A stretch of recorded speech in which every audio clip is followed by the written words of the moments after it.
여러분, 사람의 생명을 가격을 매길 수 있을까? 하나님이 만드신 이 신비한 몸, 이 생명, 한번 인체의 신비를 한번 보십시오. 여러분, 이 성인의 몸에서 추출해낼 수 있는 원소들을 보면 비누 7장 만들 수 있는 지방분이 있고요, 못 1개 정도 만들 수 있는 철분이 있고, 그 다음에 성냥개비 200개 만들 수 있는 인이라는 게 있답니다. 몸무게 60%는 물이고 50%는 탄소고 20% 산소, 10% 수소, 질소, 칼슘, 인, 칼륨 1%, 여기다가 이제 조그만 황, 나트륨, 염소, 마그네슘, 철, 망간, 옥소, 불소, 규소, 이런 원소들이 나오는데, 이런 원소들의 출처는 전부 흙 속에 있다는 것. 흙 속에. 사람의 몸에서 추출할 수 있는 원소들을 화공약품 가게 가서 구입을 할 때 $10면 충분하대. $10. 아주 저렴한 그런 원료들, 흙에서 얻을 수 있는 원소들을 가지고 그야말로 신묘막측한 몸을 만든 겁니다. 여러분, 우리가 우리의 몸을 가지고 살지만 몸 안에서 어떤 작용이 일어나는지 아는 사람은 아무도 없어요. 우리 몸에 뼈가 206개, 근육이 600여 개, 관절이 100개, 머리카락이 10만 개 이상, 하루 평균에 2만 번의 호흡을 하고, 몸속에 핏줄이 모세관까지 연결이 되어 있는데 그 총 길이가 지구를 3바퀴 돌 수 있는 74,560마일. 그 혈관이 하나로 연결되어 있어요.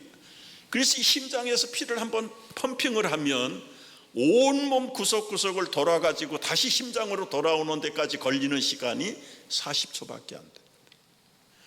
그 40초 기간에 각 기관, 각 올간에서 하는 기능들이 탄소를 걸러내고 산소를 공급하고, 나쁜 피들은 걸러내고 좋은 피를 공급해주고, 얼마나 놀라운 일인지요. 여러분, 입에 음식물이 들어가면 이게 항문으로 나가는 데까지 걸리는 길이가요 6마일 돼요. 6마일. 6마일이면 옛날 예배당에서 여기까지가 6마일입니다. 여러분, 그 긴 내장이 우리 몸 안에 들어가 있는 거예요. 근데 이게 구비마다 거칠 때마다 아주 특색 있는 기능들이 발휘가 됐어요. 잘게 녹이는 것, 그리고는 독소를 제거하는 것, 소화액을 첨가시키는 것, 영양분을 분석해서 각 기관으로 보내는 것, 이게 동시에 이루어지는데 여러분, 얼마나 신비한 일이에요. 그 음식이 이제 고체를 먹고 액체로 분할을 시켜가지고 모든 기관에 에너지원을 공급하는데, 그 음식물을 산성화되지 않도록 침샘에서 침을 만들어서 보내는데, 여러분, 일생 동안 만들어내는 침이 올림픽 수영장 풀 2개를 채우고도 남는 침이 나오는 거. 여러분, 위액은 완전히 돌도 새도 녹여버리는 독성입니다. 독성. 만약에 침을 섞어주지 않으면 위가 녹아버리는 거죠. 그래서 꼭꼭 씹어서 침샘에서 침을 넣어서 중화작용을 시켜야 그 위가 온전해질 수 있다는 거죠. 소화가 제대로 될 수 있다는 것.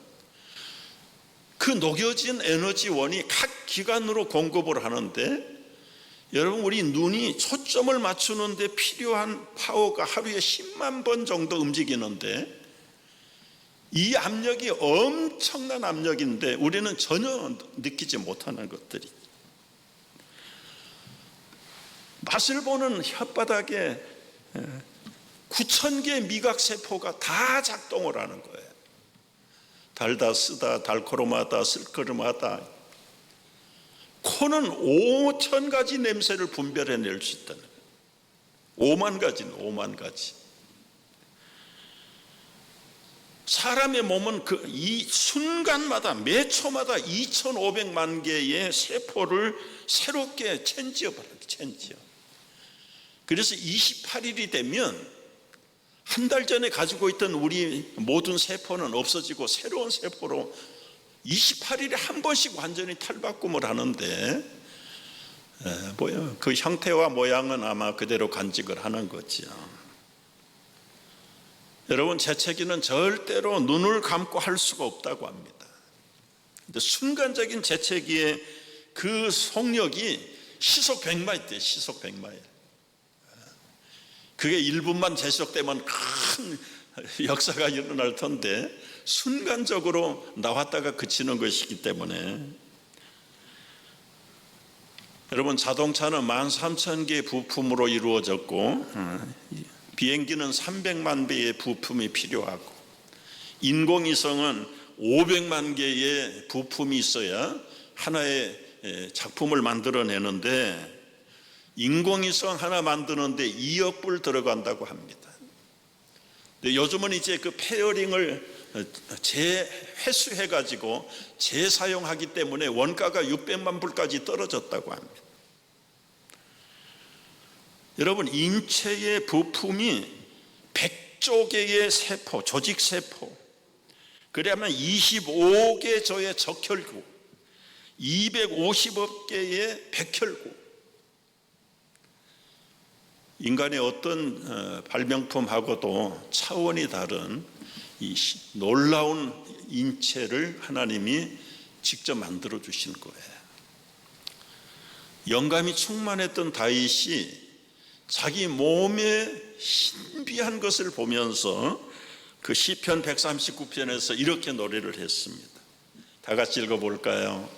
주께서 내 내장을 지으시며 나의 모태에서 나를 만드셨나이다. 내가 주께 감사하오면 나를 지으심이 심히 기묘하심이라. 주께서 하시는 일이 기이함을 내 영혼이 잘 압니다. 옛날 개역성경에는 나를 지으심이 신묘막측하심이, 너무 신기하고 묘하고 상상을 불허하는 엄청난 비밀의 결정체가 우리 몸이다. 여러분, 이렇게 신묘막측한 몸을, 신비로운 몸을 우리에게 그냥 주셨는데 주머니에 달러가 좀 없다고, 자녀가 좀 속을 새긴다고, 사업이 좀 부진하다고, 몸이 조금 한쪽이 약하다고, 왜 우울증에 빠질 필요가 뭐가 있는가? 여러분이 신체의 약함도 만드신 분에게 부탁하면 얼마든지 새롭게 하실 수 있어요. 여러분이 갖고 다니는 이 몸의 가격이 얼마나 나갈까요? 정부는 얼마 정해놨지만 사실은 값이 매겨질 수 없는 것들입니다. 그럼에도 불구하고 이제 한 파트가 약해지니까 사람들이, 건강한 사람들의 파트를 돈 주고 사. 법적으로는 언금돼 있지만은 현실은 장기 밀매가 각 나라마다 이루어지고 있다. 그래서 그 밀매된 장기의 금액들을 제가 찾아봤어요. 제일 비싼 게 키드니, 신장인데 26만 2천 불, 간장이 15만 7천 불, 심장이 의외로 싸요. 11만 9천 불. 이제 심장, 돼지 심장도 갖다가 체인지할 수 있는, 아마 그래서 가격이 떨어졌는지도 모르죠. 소장이 2,500불, 안구가 1,500불, 쓸개가 1,200불, 심장 동맥이 1,500불, 구석구석마다, 심지어 이 피부까지도, 피부 가격이 얼마냐면 한 평방미터에 10불씩인데 한 사람의 몸에 피부값만 해도 거의 100만 불 가까이 나가는. 그래서 이 토탈을 다 매겨봤더니 최소한 여러분의 몸은 밀매 시장에서 기준으로 따지면 500만 불짜리 몸을 여러분이 지금 가지고 다니는 겁니다. 여러분, 기본적으로 우리는 지금 500만 불짜리 그야말로 전속 자가용의 몸을 가지고 살아가는 거예요. 금전적으로 따져보나 기능적으로 따져보나 차원적으로 따져볼 때 세상에 앞으로도 우리 몸을 능가할 만한 이 신비로운 발명품은 없다. 일본의 총리가 한 30년 전에 적군파가 항공기를 납치했어요. 그래서 그 인질의 몸값을 타협하는데 아끼지 마라. 한 사람의 생명이 지구보다 귀하다. 그래서 그 3, 40년 전에 600만 불을 지급했대요. 600만 불. 참 놀라운 일이죠. 자, 여기서 이렇게 귀한 몸을 우리에게 거저 주셨는데 이제 질문 두 가지를 여러분에게 던집니다. 사람들이 여러분을 볼 때 얼마의 가치로 볼까요? 잘 책정하셔야 됩니다. 나 같은 거 그러면 벌써 이제 싸구려 인생 됩니다. 뭐 한없이 높으면 또 자만한 인생으로 변할 수도 있는데 내 자신이 얼마의 가치가 있는가, 이거 여러분 꼭 한번 생각해 봐야 됩니다. 또 스스로 사람들이 보는 가치와 두 번째는 내가 내 자신의 가치를 어떻게 매기고 있는가. 여러분의 아이덴티티 밸류가 얼마냐 이거다. 얼마. 여러분 10불이면 새막대 하나를 살 수 있어요. 이 새 조그만 건 10불이에요 그냥. 그런데 이 새막대를 가지고 말발굽을 만들어 팔면 40불을 벌 수가 있어. 조금 더 머리를 써서 말굽보다는 낚싯바늘을 만들면 바늘 파는 판매가가 7,000불을 벌을 수 있어요. 7,000불. 근데 낚싯바늘도 아니고 말발굽도 아니고 고급 시계에 들어가는 그 스프링 기어를 새막대기 하나 가지고 만들면 무려 500만 불 수입이 들어오는 소수가 되는 거예요. 여러분 똑같은 새막대기인데 어떤 사람은 40불, 어떤 사람은 500만 불 들어올 가능성에 있는 사람. 지금 돈 버는 비결 강의하는 거 아닙니다, 여러분. 한 번밖에 없는 우리의 인생을 어떻게 매니지먼트 하느냐에 따라서 싸구려 인생 아니면 고가품의 인생을 만들어낼 수 있다는 것을 말하고 싶은 거예요. 왜 똑같은 생명 받아서 한 생명 끝나고 사는데 어떤 사람은 기쁘게 흥청망청 행복하게 사는 사람이 있는가 하면 어떤 사람은 죽지 못해서 사는 평생이 어둡고 우울하고 절망스러운 인생을 살아야 되는 그 근본적인 차이가 뭐냐 이거예요. 참. 이런 사람도 살아있는 생명이 있고 이런 사람도 죽지 않는 생명을 가지고 사는데 똑같은 생명을 가지고 사는데 나타나는 가치는 결론적으로 얘기하면 천국과 지옥이란 말이죠. 왜 우리의 현실에서 이 생명의 가치를 제대로 평가하지 못하고 정말 활력을 잃어버리고 살아가야 되는지, 그 인생의 행과 불행의 갈림길이 어디에서 나오는 건지. 이제 기독교 교육학에서는 인생의 행복과 불행의 갈림길을 자존감에서 찾습니다. 자존감. 여러분, 자존감이라는 것은 자기를 사랑하는 거예요. 물론 자기를 사랑하는 것 성경에서 반대합니다. 뭐 하나님 사랑해야지, 예수님 사랑하고 말씀 사랑해야지, 썩어지고 죄된 인생을 사랑한들 그게 무슨 유익이 있느냐. 그러나 여러분, 우리가 새생활 세미나에서 강조하고 성경에서 강조하는 자기 사랑이라는 것은 이고이즘이 아니에요. 나를 위해서 새 생명을 주셔서 새로운 삶을 시작하게 하신 죽었다가 살아난 그 새 생명에 대한 그것을 사랑하라는 것. 그것을. 따라서 여러분의 인생의 행과 불행의 기준을 믿음의 평가에서 나에게 주신 생명이 옛사람의 죽은 생명인지 아니면 살아있는 새 생명인지 거기에 따라서 극과 극으로, 결론으로 얘기하면 천국과 지옥의 삶으로 갈라지는 거예요. 여러분, 우리 새생활 세미나 내년 아마 초부터 강의를 하려고 생각을 하는데 오늘 잠깐 중요한 부분만 여러분에게 말씀을 드리고 도전하고 싶어요. 여러분은 여러분의 셀프 이미지를 어떻게 평가하십니까? 정말 이 맑은 유리잔과 같은 자존감을 갖고 계십니까?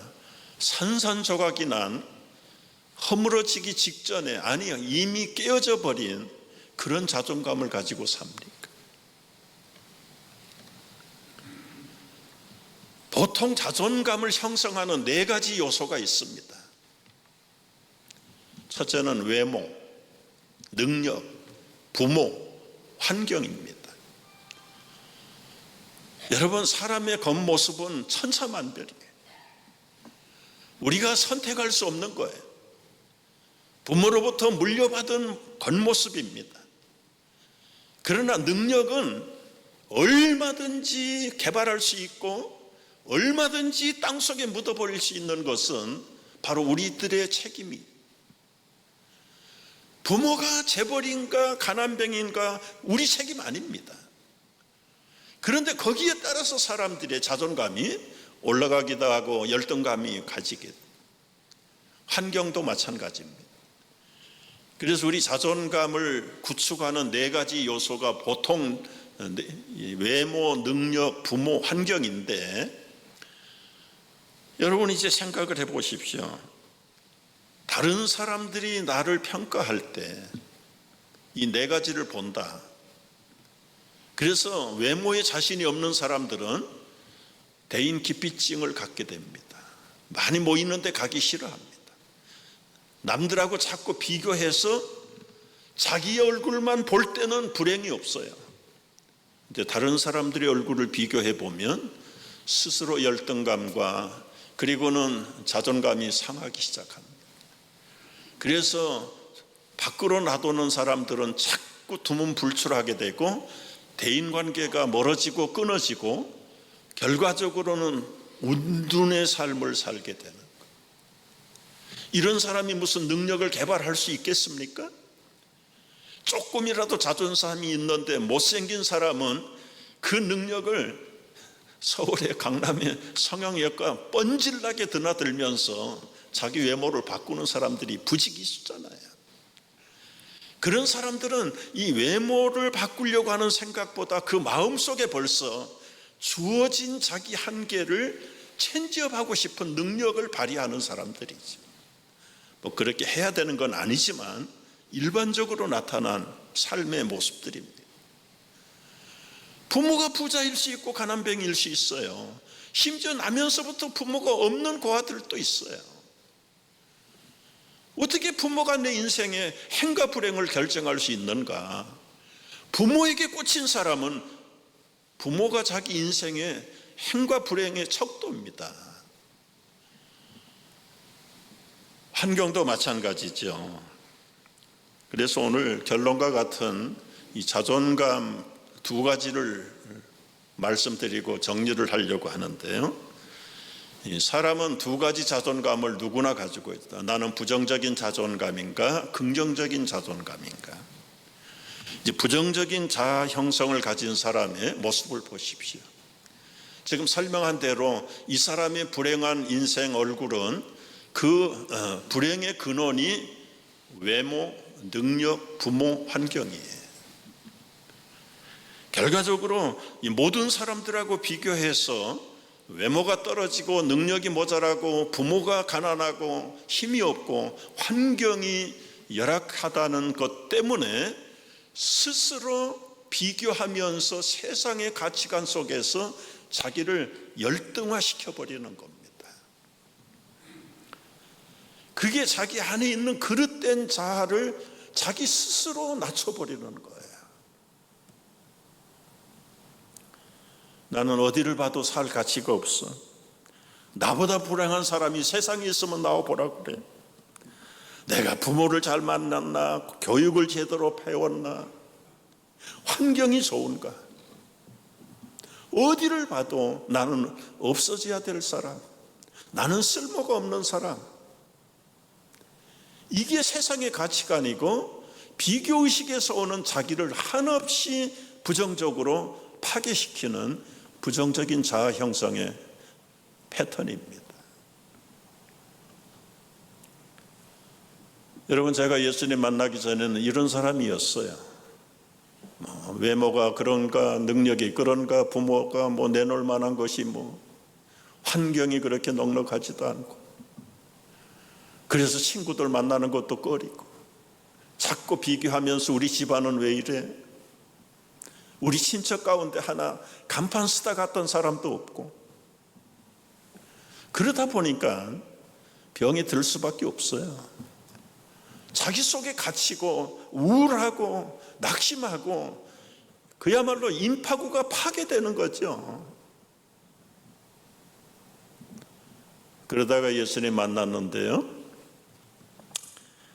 여러분, 외모에 자신이 없습니까? 예수님 바라보세요. 예수님 하면은 이 사진이 대표적인 사진인데,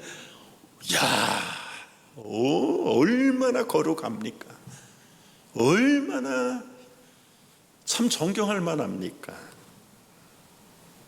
그런데 여러분, 이 예수님의 대명사가 같은 이 초상화가 성경의 근거에서 만들어진 초상화일까요? 아니에요. 성경의 기본적인 예수님의 용모에 대해서 몇 군데서 얘기했어요. 이사야 53장 2절을 보면은요, 예수님 앞으로 태어나실 예수님이 친히 말씀하세요. 나는 고운 모양 없다, 매력 없다, 풍채도 없다.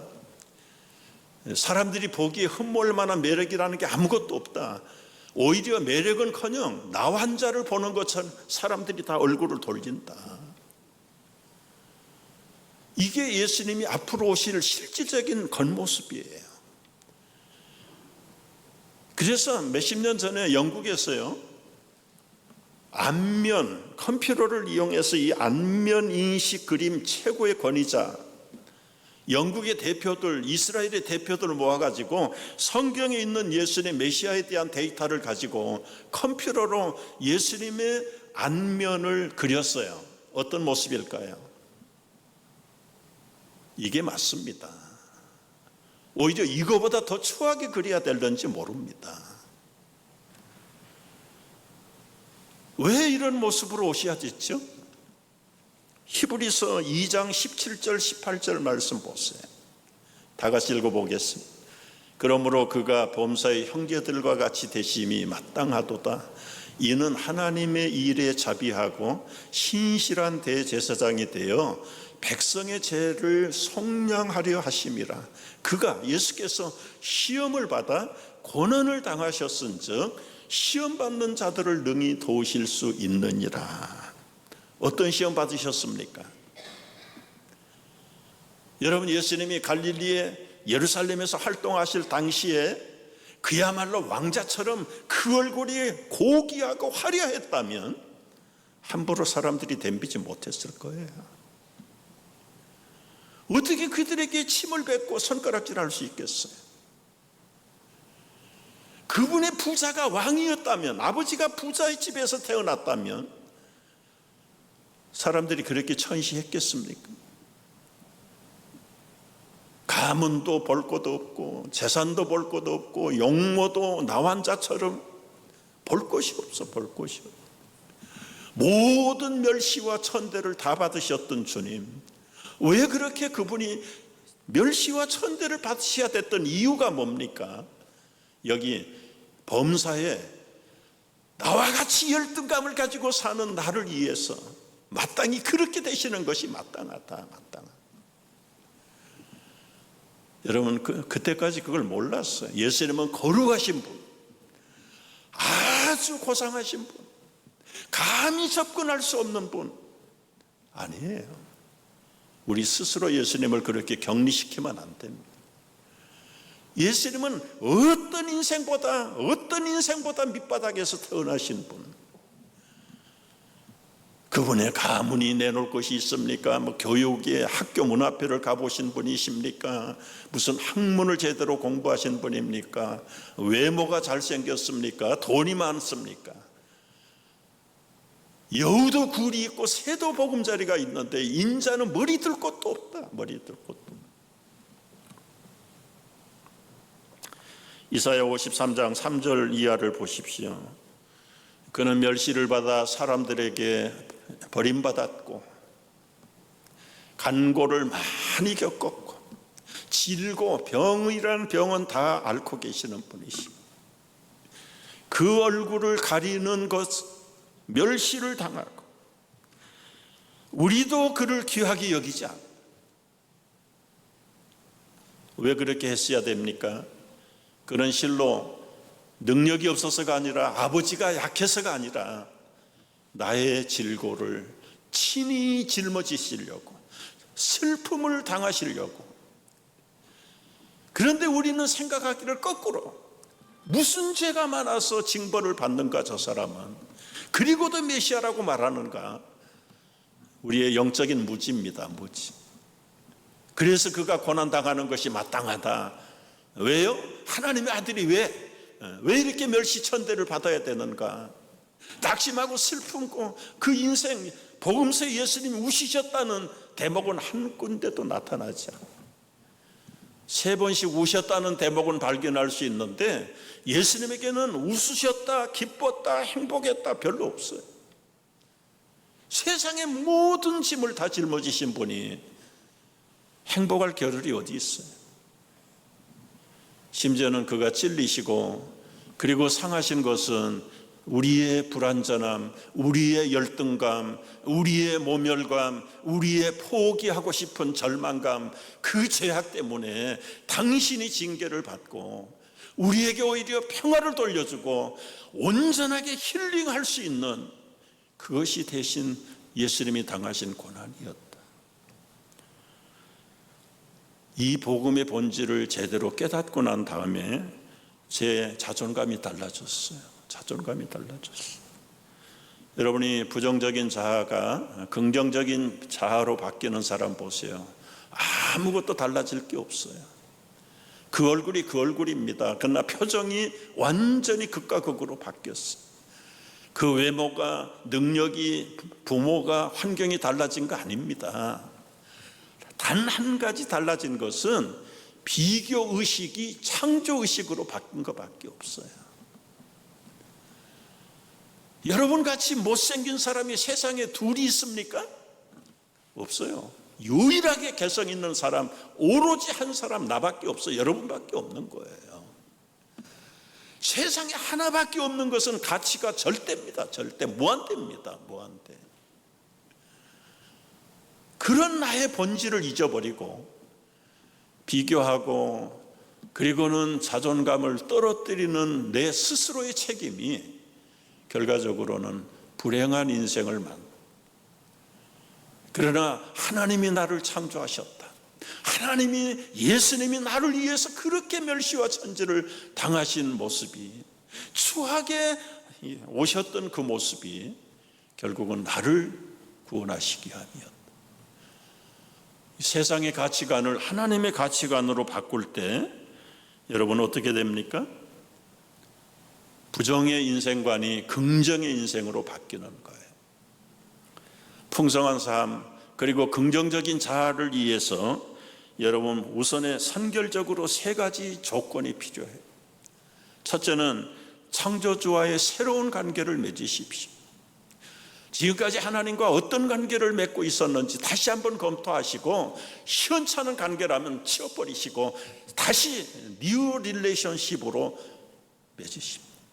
두 번째는 하나님의 계획에 대한 새로운 신뢰가 필요해요. 지금까지 이것저것 믿음으로 해본다고 해봤는데 안 된다, 못한다, 이제는 불가능하다, 포기하자. 그것은 하나님의 신뢰에 대한, 계획에 대한 무지일 뿐입니다. 무지일 뿐입니다. 여러분의 편견에서 하나님에 대한 계획을 여러분 나름대로 평가했기 때문에 여러분의 능력을 벗어나지 못하는 겁니다. 마지막 세 번째는 하나님과 새로운 협력을 시작하십시오. 그분이 나를 쓰시겠다고 하면 나의 전폭을 내놓고 그분에게 맡기십시오. 그리고 그분과 동업을 하십시오. 그분이 우리 인생을 새로운 생명의 가치로 바꿔주실 것입니다. 요한복음 10장 10절 말씀 읽고 기도하겠습니다. 도둑이 오는 것은 도둑질하고 죽이고 멸망시키려는 것뿐이요 내가 온 것은 양으로 생명을 얻게 하고 더 풍성한 생명을 얻게 하려고 오셨다. 이것이 오늘 우리 새 생명의 가치의 바로미터가 된다는 것을 분명하게 깨닫고 나를 의지할 건 없습니다. 내 안에 새롭게 살아계시는 주님의 놀라우신 생명 안에서 여러분 창조적이고 긍정적인 주님의 세계를 즐겨나가는 저희들 되시기를 바랍니다.